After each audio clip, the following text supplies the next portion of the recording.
Você sabe do que você tem medo? Tem medo de futuro, medo da escassez, medo da solidão, medo de não ter dinheiro para a velhice, para pagar as contas, medo do que o outro está vendo, medo de andar de avião, elevador, de altura. Então, os medos das questões é o medo imaginário e o medo real. Você analisando, separando, você olha, o medo real é aquele que está acontecendo agora. O medo imaginário é aquilo que eu deduzo que pode vir a acontecer se eu for tomar algumas decisões. E é normal o medo, ele vai ali pausar, refletir, me alertar para evitar um perigo, ou ele também vai impedir de realizar meu sonho, de sair de casa, de fazer as coisas, de deixar de ficar procrastinando, de deixar de cuidar da vida, né? Vai paralisando. E o medo, as questões de você ficar traumatizadas são por três coisas. Ou porque você presenciou, que foi o real, ou você ouviu história ao longo da sua vida, dos seus antepassados, seus familiares, e você tem como verdade ali e ficou com aquele na mente. Ou você ali ouviu acontecendo com alguém. Então, esses três tipos de medo que pode levar ali aos transtornos mentais, ao pânico, ao desespero, e paralisa mesmo, acaba com a pessoa. E o George Adair, ele fala aqui não tem uma mensagem dele, e tem até coloquei no meu livro de ansiedade, que ele fala: tudo que você sempre quis está do outro lado da linha do medo. Eu estou aqui é a linha, como se fosse um muro. Então eu preciso passar para o lado de lá. Eu preciso saber se vai acontecer aquilo que eu estou pensando ou não. Se o medo é imaginário ou é real. Então tudo posso quando eu creio, quando eu acredito que vai acontecer, tanto positivamente quanto negativamente, né? E aí você sabe diferenciar ali, como eu falei, se é real ou imaginário. O que você faz para controlar o medo? Deixe o medo te controlar, né? O medo é um sentimento que pode deixar a pessoa assim desesperada, né? Quando se depara com a ameaça ou com um perigo que pode ser real ou imaginário, como eu falei. Aí eu estou lendo aqui o trecho do meu livro, que é Ansiedade na Dose Certa, que aí o medo precisa também ser na dose certa, o medo raciocinado, né, para não cometer erros, para não se prejudicar, para não levar para situações. Já pensou se todo mundo, se a humanidade não sentisse medo? O que aconteceria? Já pensou? Né? Quer dizer, se eu quisesse pular, eu pulava. Se eu quisesse fazer mal para o outro, eu fazia. Se eu quisesse tudo que eu quisesse fazer, eu faria. Então, a mente, a nossa estrutura, o ser humano, ele veio determinado inato com esses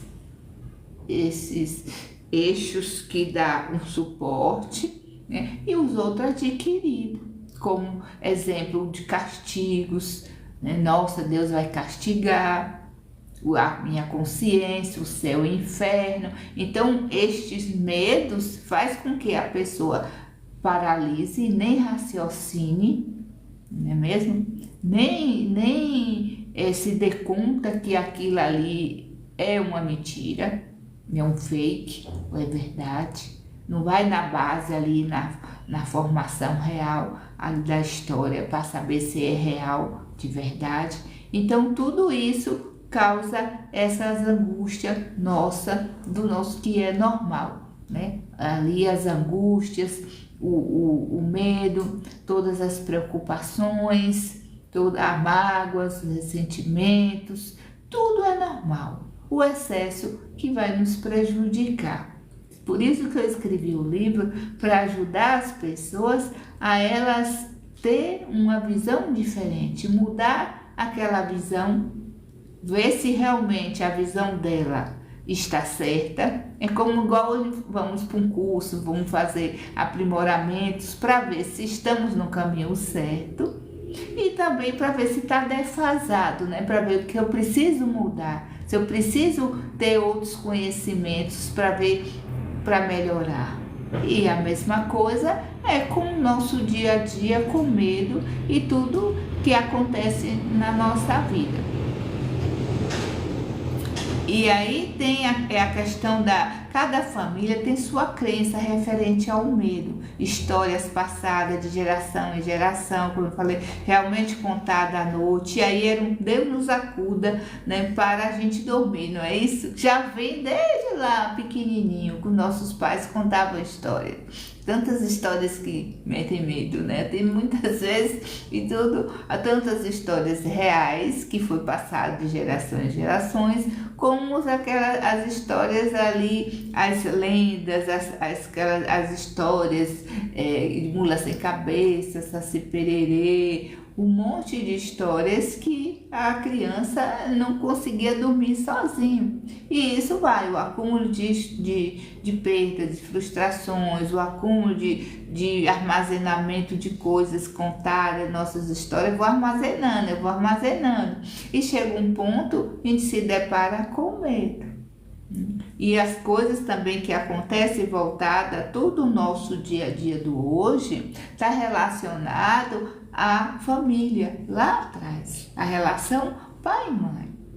Como os pais criam os filhos, e aí eu passo também de geração em geração. Muitas vezes eu critico meus pais, eu tenho pavor, horror, aquilo ali, e não consigo me libertar daquilo e termino fazendo as mesmas coisas com meus filhos. E esquecemos que a gente se torna o que é hoje devido à nossa história de vida, senão quem seríamos? Então, para a gente, o Buda tem a mensagem dele que ele fala que os pais temos que venerá-los. Os pais, eles são seres humanos, não são deles. Os pais nos deu vida, ele não matou, né? Ele deu vida. Os pais, eles temos que amá-los, temos que entendê-los, respeitá-los. Não tem afinidade, não tem amor, mas precisa ter respeito, porque deu a vida. Você é o que é hoje, gostando ou não, porque seus pais deram a vida. Não tirou sua vida. E muitas vezes eu tiro a vida de outro, tiro a vida de um filho. Não é mesmo? Tiro a vida de animais. Então eu tiro a vida e reclamo e acho ruim quando ali as coisas da minha vida não são o que eu gostaria. Eu critico os meus pais por eles não ter dado aquilo que eu deduzo que seria o certo. E como eu saberia que aquela falta que eu estou agora seria o certo? Seria o bom? Seria ali tão bom que não ia me deixar sequelas? Como eu vou adivinhar? Então entra num conflito interno, na angústia, na tristeza, na depressão, por aquele medo de rejeição, medo ali de ser abandonado. E aí quantas vezes também abandono o outro? Eu fui abandonado lá atrás, mas também estou abandonando. Quantos abandonos? Quantos não já dei? E a caridade? Que tipo de caridade eu estou fazendo? E fazemos tudo de bom, de ruim, tudo em nome de Deus, tudo em nome do... E aí? E não olhamos que estamos repetindo padrões. Porque eu preciso quebrar a crença. Se eu não quebro a crença, se eu tenho um conflito com meus irmãos, se eu tenho um conflito com os meus relacionamentos, no trabalho, se a minha estrutura não está equilibrada, eu tenho que saber o porquê. Eu não posso reprimir e culpar o outro. Sou eu o responsável pela minha vida, gostando ou não. A vida de todo ser humano, se analisando, tem todas as histórias lindas e aquelas piores, aquelas que, né, você fica ali sem fôlego de ouvir. E de todo ser humano. Tudo é como a gente enxerga, não é mesmo? Então eu enxergo aquela história e de um jeito, e o outro enxerga de outro. Então é pelos sentimentos que eu tenho diante do que eu passo. Qual meus sentimentos? O que está fazendo os sentimentos ficar doentes ou ficar sadios? O porquê deles. Então preciso me conhecer. E eu busco passar os meus livros como se fosse uma aula, uma cartilha orientando as pessoas a refletir, meditarem em todas as áreas da vida, na afetividade, no envelhecer, na ansiedade, na depressão, no pânico, no relacionamento pais e filhos, no autoconhecimento, para que as pessoas não sofram tanto, para que as pessoas não fiquem vivendo presas nas crenças, sem raciocinar, sem crescer, porque eu passei por muitas coisas e eu sei o que o sofrimento é. Por isso que eu escrevi os livros, me colocando no lugar do outro. Eu consegui superar muitas coisas, mas também tenho muitas coisas para ser superadas. E aos pouquinhos, eu não posso me cobrar. É um aprendizado constante, é um policiamento constante, não é mesmo, na nossa vida? E aí a gente fala, quem não tem pecado, quem não tem conflitos, quem não tem dor psicológica, que tire a primeira pedra. É isso. Todos nós temos, cada um no seu grau de intensidade. Todos nós temos deficiências, todas as deficiências, você imaginar, e muito mais. Cada um no seu grau de intensidade. Estamos, se acordamos vivos, tendo uma oportunidade para melhorar, para aprender, para reinventar, para se curar, para se libertar desses medos, dessas angústias, ali o ressignificador, porque as feridas elas sangram e as cicatrizes contam história.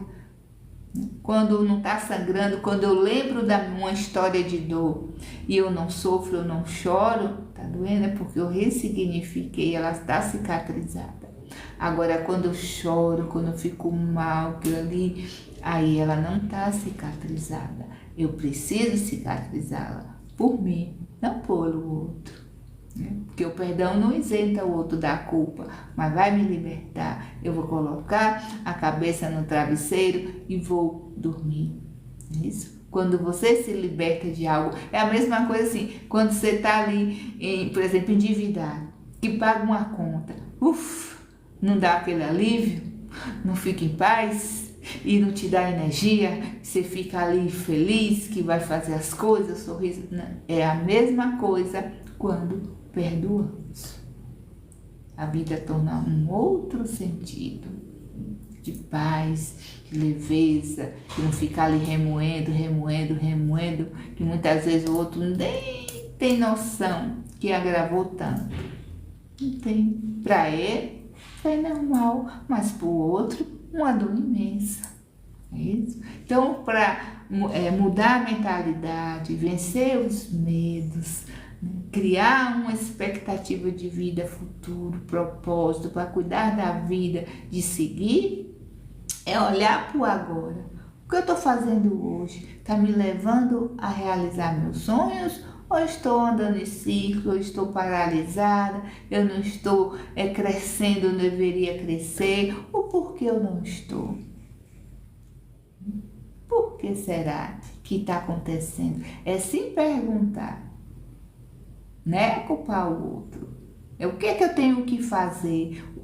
O que é que essa situação está querendo me dizer? E não se cobrar tanto, se arriscar mais, né? E não se cobrar, que a gente se cobra demais. Busca uma perfeição que nós não somos perfeitos. Estamos indo para a fase de libertação, que é a Bíblia. É um livro que vocês precisam ler 24 horas, o tempo todo, de novo, quantas vezes for necessário. Que lá tem tudo que precisamos. Tudo. E aí vai nos libertando, sem precisar ali te culpar, sem condenar, sem céu e inferno, porque o céu e inferno é o estado de consciência. Como minha consciência está agora? Está no céu ou está no inferno? As religiões são luzes de salvação emanadas no só Deus. Cada um acredita do jeito que é. E está tudo bem para tudo. Agora, eu não posso ficar em sofrimento. Desde quando não fica em sofrimento? Porque quando eu fico em sofrimento, não está tudo bem, não é mesmo? Então, busque essa paz interior, busque o autoconhecimento, busque desbravar seu mundo interno, busque libertar ali essa angústia, dessa própria algema que temos a própria chave para nos libertar.